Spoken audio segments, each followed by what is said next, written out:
चलिए आज हम पढ़ते हैं कुछ नई चीज़। आपकी एनसीईआरटी में ये टेबल भी दी हुई है, ये टेबल दी हुई है। चलिए इसको समझ लेते हैं। इम्पॉर्टेंट तो है, देखो ये भी इम्पॉर्टेंट ही है। एनसीईआरटी की एक एक लाइन इम्पॉर्टेंट है। अच्छा पहले मैं ये बता दूं कि इससे पहले हम कवर कर चुके हैं विसरण तक। तो एक बार क्विक दिखा दूं ऊपर से।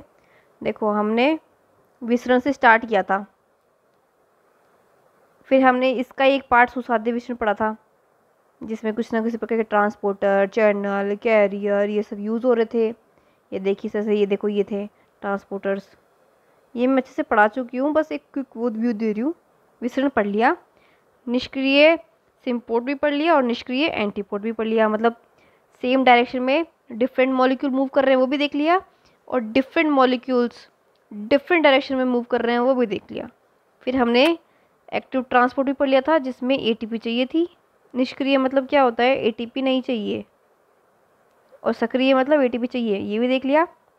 फिर ये इंडेक्स रह गई, इसको कंप्लीट कर लेते हैं, उसके बाद फिर नई टॉपिक अपन परासरण स्टार्ट करेंगे। चलो देखते हैं क्या कहना चाह रहा है।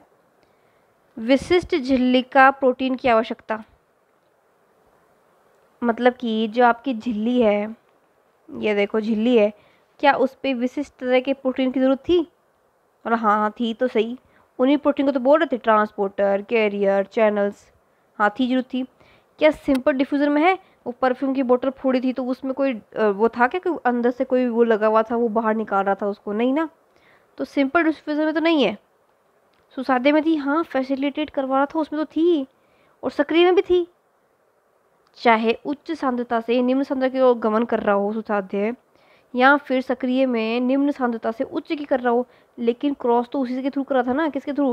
वो ट्रांसपोर्टर, कैरियर, चैनल, पंप, इन्हीं के थ्रू तो कर रहा था। मतलब हाँ जी ठीक है। चलो उच्च वर्णात्मकता, इसका मतलब क्या है? देखो इंग्लिश में लिखती हूँ, हाइयर सेलेक्टिव। मतलब क्या ये सेलेक्टिव है बहुत ज़्यादा, कि वो इसको करूँगा और इसको नहीं करूँगा? ट्रांसपोर्ट नहीं, सिंपल है। शीशी की फूटी परफ्यूम की, येलो परफ्यूम परफ्यूम हो गया, उसमें सेलेक्टिव तो हुआ नहीं कि ये वाला मॉलिक्यूल मैं बाहर भेजता हूँ और बाकी नहीं भेजूँगा, ऐसा कुछ भी नहीं है। बट इसमें सेलेक्टिव है। फैसिलिटेट करवा रहे हो, बिल्कुल फैसिलिटेट, कि कौन सी चीज़ बाहर जानी चाहिए। ठीक है, उच्च सांद्रता से निम्न सांद्रता की ओर तो जा रही है कोई भी चीज़, पर वो तो आप ही डिसाइड करेगा ना, वो तो ट्रांसपोर्टर ही डिसाइड करेगा ना कौन सी आनी चाहिए बाहर। वो परिवहन संतृप्त मतलब सेचुरेशन, सेचुरेशन लेवल। विसरण में कभी सेचुरेशन लेवल आता ही नहीं है, विसरण होता जाता है होता जाता है होता जाता है। बट ये दोनों क्या है, जितनी चीज़ रिक्वायर है बाहर जाने के लिए, फटाफट खुलेंगे चैनल, ट्रांसपोर्ट, कैरियर, और बंद हो जाएंगे, खुलेंगे बंद होंगे, खुलेंगे बंद होंगे। तो इतने में जितने को उसको बाहर भेजना है उतनी देर के लिए खुलेगा, और बाहर अब नहीं भेजना वो बंद कर लेगा। मतलब हाँ ये जल्दी सैचुरेट हो जाता है, मतलब कि जितना चाहिए उतना भेजा और बंद, बस अब आराम करेगा। जितना चाहिए उतना अंदर, फिर बंद, फिर अब आराम करेगा। अपहील, अच्छा जी ये अपहील समझो। अपहील मतलब होता है अगेंस्ट द कंसंट्रेशन वॉल्यूम, मतलब अपनी कंसंट्रेशन के अगेंस्ट में जा रहा है। तो ये तो नहीं जा रहा था, क्योंकि उच्च से निम्न की ओर ही गमन कर रहा था। सुसाध्य परिवहन भी ऐसा ही था भाई, उच्च से निम्न की ओर ही गमन कर रहा था, नॉर्मल। लेकिन सक्रिय में कुछ अलग बात थी, वो साला अपने निम्न से उच्च की ओर गमन कर रहा था। हाँ तो ये है अगेंस्ट, ये दिखाता है अपहील, ये दिखा रहा है अपहील ट्रांसपोर्ट। ये अपने अगेंस्ट द कंसंट्रेशन वॉल्यूम जाता है, मतलब निम्न सांद्रता से उच्च सांद्रता की ओर, अपहील। ये प्रोसेस होती है अपहील, शिखरोपरि। और अगर उच्च सांद्रता से निम्न में आ रहा है तो क्या बोलेंगे? Downhill. येलो साहब क्लियर हो गए दो टर्म। एटीपी की आवश्यकता होती है? नहीं, विसरण में नहीं होती, चाहे कोई सा भी विसरण हो उसमें जरूरत नहीं है। हाँ लेकिन एक्टिव में इसका नाम ही एक्टिव है, सक्रिय इसका नाम है सक्रिय। क्यों? क्योंकि एटीपी चाहिए थी। ये लो जी आपकी इंडेक्स कंप्लीट। चलो अब नेक्स्ट टॉपिक स्टार्ट करते हैं जो आज का। ये तो इंडेक्स मैंने कंप्लीट करवाई है क्योंकि थोड़ी इंपॉर्टेंट लगी मुझे, ये वर्ड्स ज़रूरी नहीं है कि सबको आते हों, तो मैंने करवा दी है। अच्छा जी, पादप और जल का संबंध, संबंध है भाई इन दोनों के बीच में भी। क्या? पहले उसके लिए मुझे पादप बनाना पड़ेगा। आप बोलो तो पादप बना दूँ एक बार, मेरी तसल्ली के लिए मैंने पादप बना दिया। ये मैंने पत्तियाँ बना दी और यहाँ मैंने ये जड़ बना दी। और जड़ में क्या है, हर तरीके का मिनरल, वाटर, ये सब चीज़ें हैं। चलो, अब पादप और जल का संबंध स्थापित करना है, तो इसमें क्या होता है? क्या आप सूरज जी को जानते हो? दिन के समय में क्या फिनोमिना होती है? मुझे लगता है सब ही जानते हैं कि वो फिनोमिना का नाम क्या है। वाष्पोत्सर्जन। वाष्पोत्सर्जन ये फिनोमिना होती है। भाई तेज धूप पड़ रही है प्लांट्स पे, तेज धूप पड़ रही है प्लांट्स पे। खाना बनाने की बात नहीं कर रही, बस वाष्पोत्सर्जन को समझो एक बार यहाँ पे कि देखो पादप और जल का संबंध कैसे बनाएगा। वाष्पोत्सर्जन हो रहा है, तेज लाइट पड़ रही है किस पे? पादप पे। ये पादप है, प्लांट है, तेज लाइट पड़ रही है इस पे। तो क्या होगा, इन पत्तियों में क्या है? छोटे छोटे रंध्र है जिन्हें स्टोमेटा कहा जाता है इंग्लिश में। क्या सब फैमिली इस वर्ड से? स्टोमेटा क्या होते हैं? छोटे छोटे यंत्र नहीं, रंध्र होते हैं। मैं बता दूं जिनको नहीं पता कि ये जो रंध्र होते हैं ना, वो गैसों के विनिमय के लिए और वाटर मॉलिक्यूल के लॉस के लिए जिम्मेदार होते हैं। यहाँ से क्या है, तेज धूप आई, इन पे पड़ी पत्तियों पे। पत्तियों पे क्या है, जो रंध्र है ना, जो ये स्टोमेटा है, गैसों का विनिमय करते हैं, उसके साथ साथ क्या है, ट्रांसपीरेशन की प्रक्रिया भी करते हैं, मतलब वाटर लॉस, H2O लॉस। वाष्पोत्सर्जन क्या प्रक्रिया है अगर मैं बताऊं तो? क्या है ये प्रक्रिया कि भाई पानी का भाप बन के उड़ जाना, पानी का भाप बन के उड़ जाना एटमॉस्फेयर में, यही वाष्पोत्सर्जन है। तो क्या लगता है, अब पत्तियों में से पानी की कमी हुई कि नहीं हुई? यहाँ से पानी एटमॉस्फेयर में चला गया। अब मुझे ये बताओ कि यहाँ पे पानी हुई कि नहीं हुई? तो अब ये पत्ती किससे खींचेगी वाटर? अब ये पत्ती किससे खींचेगी वाटर? ये खींचेगी तने से वाटर। कि भाई मेरा तो ट्रांसपिरेशन की प्रक्रिया हुई, मेरा तो वाटर चला गया उसके साथ ही, अब क्या करूँ मैं? अब तना जी आप ही दे दो मेरे को। तो स्टेम को क्या बोलती है, अब तो आप ही दो मुझे वाटर। क्यों? क्योंकि है ना, सन की लाइट इतनी तेज थी कि मेरी पत्तियों का पानी चला गया, अब आप मुझे वाटर दो। तो बेचारा तना क्या देगा? वाटर दे देगा। स्टेम क्या देगा? वाटर देगा अपना। पर ये तो मान ही नहीं रहा। तेज धूप पड़े जा रही है, पत्तियां अपना पानी खोए जा रही है और ये तने से खींचे जा रहा है। अभी तना भी कब तक देगा? अब तना प्रेशर जाएगा, प्रेशर डालेगा किस पे? जड़ों के ऊपर, मूल के ऊपर, जड़ों के ऊपर, रूट्स के ऊपर, कि बेटा पानी की कमी हो रही है पूरे प्लांट में, क्योंकि देखो वाष्पोत्सर्जन की क्रिया बहुत तेजी से हो रही है, अब क्या करें बताओ? तो मूल बोलेगी कोई नहीं भाई, ये ले ले पानी। अब ये यहाँ से पानी दिए जा रहा है और तना दिए जा रहा है पत्तियों को, पत्तियाँ दी जा रही है बाहर की ओर। भाई मूल भी कब तक दे? तो अब इसने क्या किया, आप सॉइल से बात की कि यार वो पानी अब्जॉर्ब करना है। तो सॉइल तो बेचारी क्या बोलेगी, ले ले भाई खूब पानी अपने पास। तो अब सॉइल से पानी कौन खींचेगा? रूट। तो क्या आपको ये पादप जल संबंध समझ में आया? एक बार मैं बता दूं फ्लो चार्ट के थ्रू। भाई हमारे चैनल का ही नाम यही है, अध्ययन विद फ्लो। फ्लो तो बनाना ही पड़ेगा। वाष्पोत्सर्जन की प्रक्रिया हुई। वाष्पोत्सर्जन क्या होता है? H2O का लॉस। H2O मतलब वाटर, वाटर लॉस हुआ। अब ये वाटर कहाँ से लॉस हो रहा है? ये लॉस हो रहा है लीव से, पत्तियों से। पत्तियां अपना पानी किसको दे रही है? सराउंडिंग, बाहर एटमॉस्फेयर को। अब लीव्स किस पे प्रेशर डाल रही है पानी के लिए? इस पे डाल रही है, किस पे? स्टेम पर। तना क्या कर रहा है? स्टेम इसको पानी दे रहा है। अब स्टेम किस पर प्रेशर डाल रहा है? किस पे डाल रहा है? जड़ों पे, रूट। भाई रूट क्या दे रही है? स्टेम को पानी दे रही है।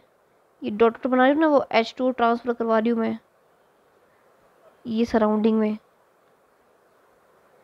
अब जड़ किस पे प्रेशर डालेगी, ये डालेगा सॉइल पे, मृदा पे। प्रेशर डाला कि नहीं डाला? अब क्या करेगी सॉइल, क्या देगी, किसको देगी पानी, जड़ को। तो क्या अब आपको ये संबंध समझ में आ गया कि मृदा से पानी जाएगा रूट्स में, रूट से जाएगा तने में, तने से जाएगा पत्तियों में, और अगर वाष्पोत्सर्जन की प्रक्रिया तेज हो रही है तो पत्तियों से पानी भाप बन के उड़ जाएगा। ये क्लियर कर दिया है जी मैंने संबंध, धन्यवाद। नेक्स्ट चीज़, जल विभव या जल शक्ति। देखो मैं इसको अगर वाटर पोटेंशियल बोलूँ तो कोई दिक्कत,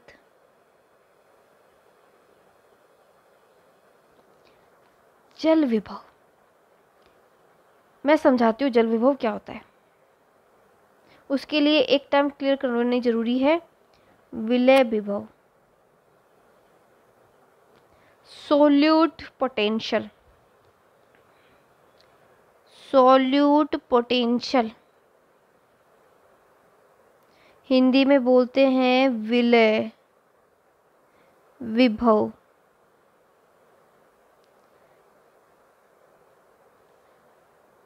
अब मैं आपको एक दो बीकर लेके समझाती हूँ ये पूरी की पूरी चीज़। इतनी लंबी चौड़ी डेफिनेशन पढ़ने की ज़रूरत ही नहीं है। एक में मैंने सॉल्यूट रखे हैं ये इतने, और एक में सॉल्यूट रखे हैं इतने।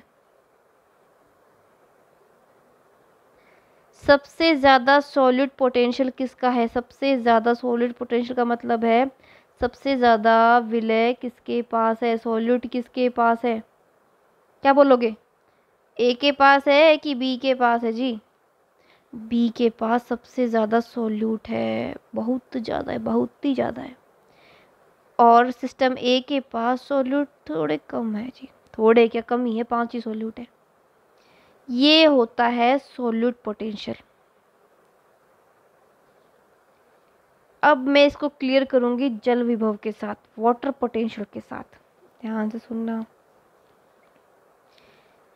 इस कंटेनर में क्या है, वाटर से फिल्ड अप है, और इस कंटेनर भी ये वाटर से फिल्ड अप है। तो मुझे कोई ये बताएगा कि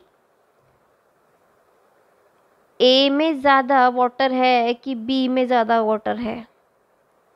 आराम से बता सकते हो वाटर अमाउंट किस में ज़्यादा है, ए में ज़्यादा है,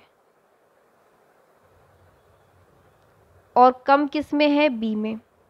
वाटर यहाँ कम है, तो ये हो गया वाटर पोटेंशियल।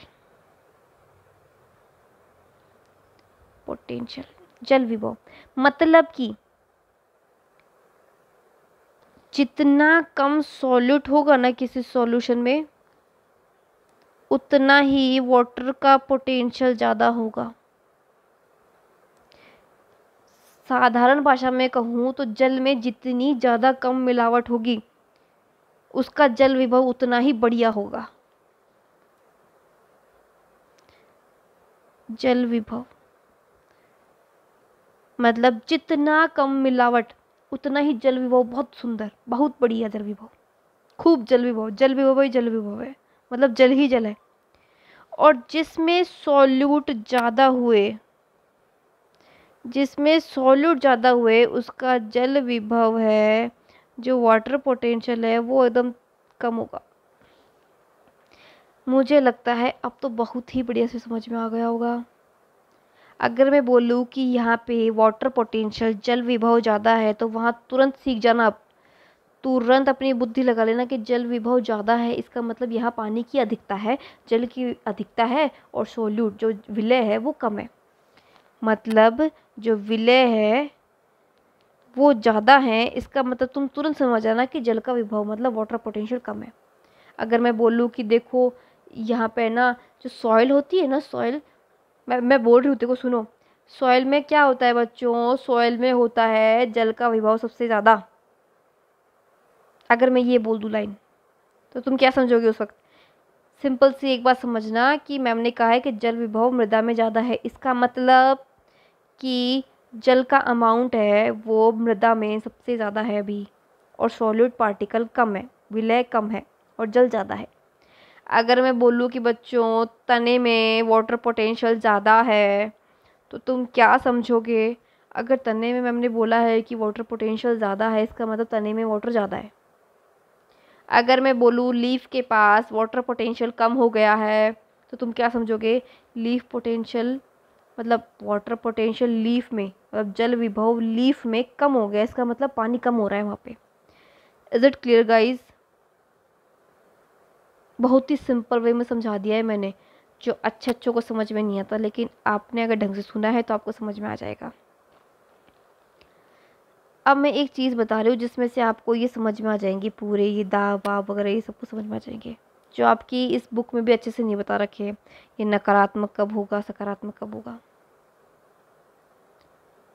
ठीक है।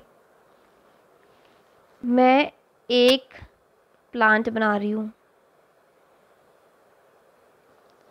ये इसकी मैंने रूट्स बना दिए, ये मैंने इसकी रूट्स बना दी, जो भी मैंने समझाया है ना वो उसका फॉर्मूला ये है। सॉलिड का पोटेंशियल, ठीक है, फिर वाटर का पोटेंशियल होता है और बाद में प्रेशर का पोटेंशियल होता है। देखो ये प्लांट बनाया, ये इसकी जड़ें बनाई, ये जड़ें हैं, रूट्स हैं, ये अप वाला भाग है। अब जैसे जैसे मैं समझाऊँ ना, आपकी बुक में भी नहीं है, बिल्कुल भी नहीं है आपकी बुक में, पहले ही बोल रही हूँ। अभी समझ में आ गया तो आ गया, वरना मुझे नहीं पता है फिर। देखो सॉइल है, ये तना है और ये लीफ है।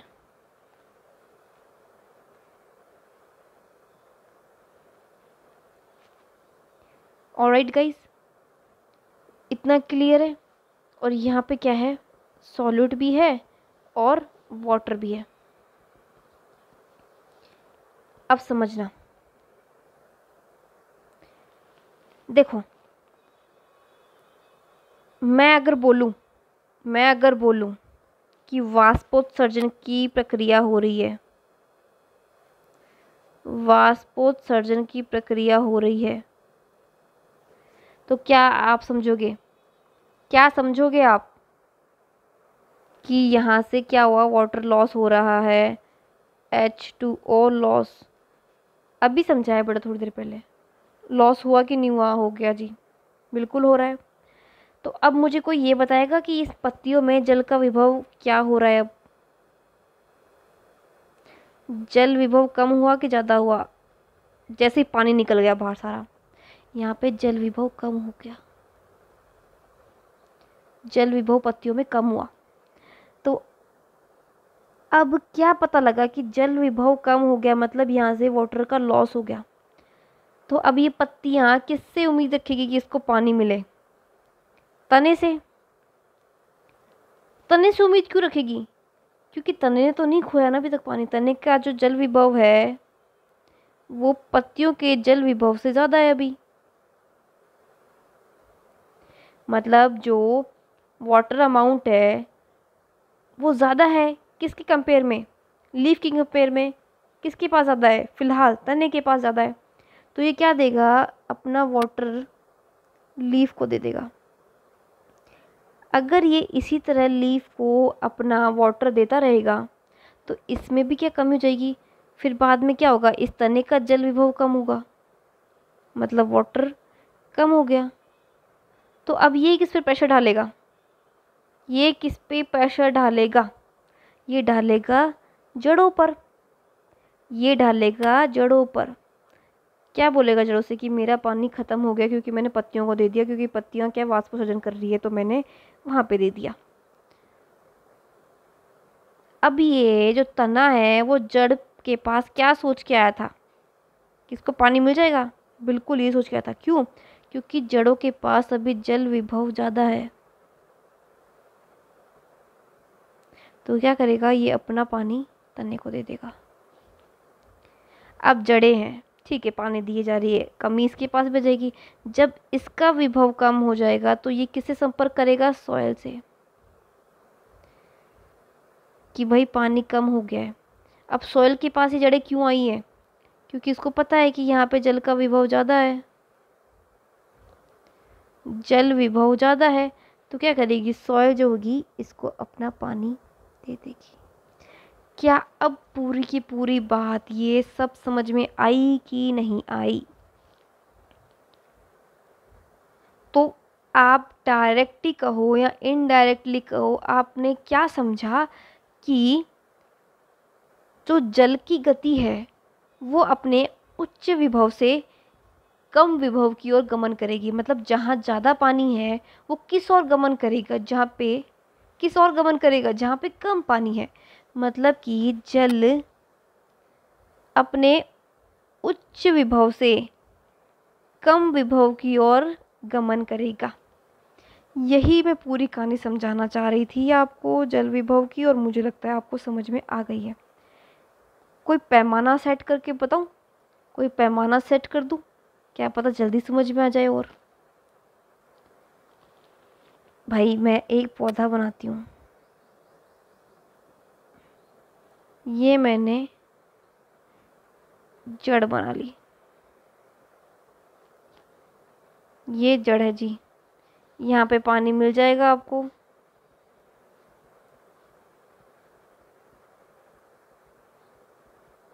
अब मुझे ये बताओ सबसे ज़्यादा भूखा कौन होगा पानी के लिए, अगर वाष्पोत्सर्जन की प्रक्रिया चल रही है तो? अगर वाष्पोत्सर्जन की प्रक्रिया चल रही है, वाष्पोत्सर्जन की प्रक्रिया चल रही है, तो सबसे ज़्यादा भूखा कौन होगा? पत्तियाँ। पत्तियों ने क्या किया, अपना पानी दे दिया बाहर। मान लो इसके पास 10 H2O के मॉलिक्यूल्स थे, इसने एनवायरनमेंट में वो रिलीज़ कर दिए जी येलो साहब। अब इसका मुंह लटक गया क्योंकि अब 0 H2O हो गया इसके पास।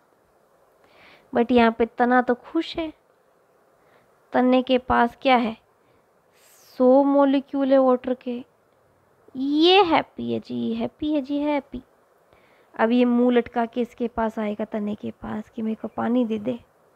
ये बेचारा क्या करेगा, इसको पानी दे देगा। इसको दिए जा रहा है वाटर, दिए जा रहा है, और ये उड़ाए जा रहा है, उड़ाए जा रहा है। इसके पास कमी हो गई, लेकिन जड़ के पास 100 मॉलिक्यूल्स थे एकदम पानी के, एकदम ये हैप्पी था। अब ये दिए जा रहा है, दिए जा रहा है पानी, तो क्या होगा, एक टाइम के बाद इसका मुंह लटक गया। क्यों? क्योंकि अब इसके पास 0 H2O हो गया। अब ये मुंह लटका हुआ आया, इसके पास आया कि मुझे पानी दे दे। इस बेचारे ने क्या किया, अपना पानी दिए गया, दिए गया, दिए गया। लेकिन सॉइल यहाँ पे खुश थी, सॉइल के पास खूब पानी था। अब ये दिए जा रहा है, दिए जा रहा है पानी इसको, तो कुछ टाइम बाद क्या, ये उदास हो गया। क्यों? क्योंकि पूरा का पूरा ही पानी दे दिया, 0 H2O बचा, पानी नहीं बचा। अब ये मुंह लटका के आया इसके पास, सॉइल के पास, कि थोड़ा पानी दे दे। तो अब ये क्या करेगी, ये इसको पानी दिए जाएगी, दिए जाएगी, दिए जाएगी। मुझे लगता है कि अब अच्छे से समझ में आ गई होगी। ईजी से ईजी फॉर्म में समझा दिया है मैंने कि जल और पादप का क्या संबंध है। जल और पादप का क्या संबंध है, ये मैंने अच्छे से समझा दिया है। और नेक्स्ट चैप्टर में हम क्लियर करेंगे हमारा परासरण, ऑस्मोसिस। ठीक है गाइस, तो तब तक के लिए थैंक यू सो मच। और ये वाटर पोटेंशियल होता है, देखो मिस प्रिंट तो होएगा ही, तभी तो मैं इतनी ज़्यादा थ्योरी नहीं पढ़ती इसके अंदर। ठीक है, चलिए अब नेक्स्ट लेक्चर में मिलते हैं ऑस्मोसिस के साथ। तब तक के लिए thank you for listening me.